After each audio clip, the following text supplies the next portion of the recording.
Tutorial para sa Rubik's Cube 2x2. Madali lang to gawin pero kailangan lang tandaan yung algorithm para mabuo ang Rubik's Cube. So, let's go. Ito na. Gawin na natin ng tutorial sa Rubik's Cube sa 2x2. So, shuffle natin muna. Okay. Ito na yung Rubik's, na-shuffle na natin. So, ang bubuoy natin, kulay puti muna. So, yung first layer, kailangan natin mag-create ng puti sa taas. Ayun yung first layer.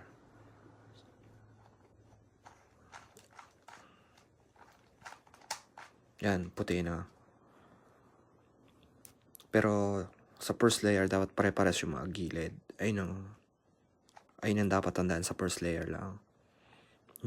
Hindi ito mahirap, basta tandaan lang na kahit nabuo nyo na yung taas, pero mali yung gilid, hindi pa siya buo talaga.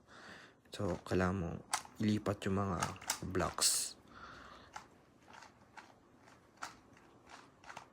Ganito, ito yung first layer. Dapat pare-pares yung mga gilid.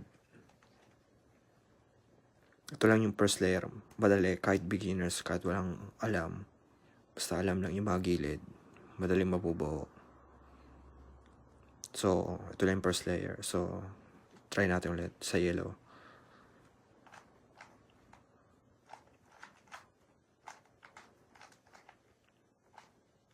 Yan, parehas. Tapos harapin natin yung isa pa.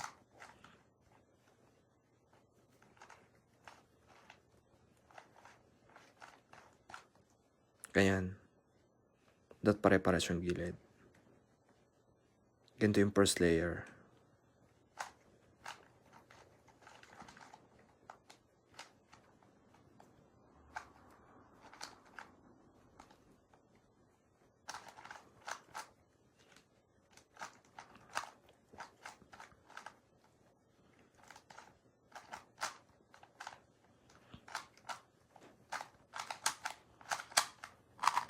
Yan. Practice nyo muna mag-create ng isang color, tapos pare-pares dapat. Hindi kailangan ng algorithm dito. Madali lang. Basta kung alam nyo, kung ilalagay nyo dito sa gilid, parang ganyan. Lilipat dito. Aangat. Kung pakaliwa naman, laging ilalagay dito sa baba, sa side na to, yung kulay mong gustong ilagay dito. Pag ganyan. Hindi to mahirap ang first layer. Kahit beginners magagawa to. Basta lahat ng side, ayun lang. So, ito yung first layer ng 2x2.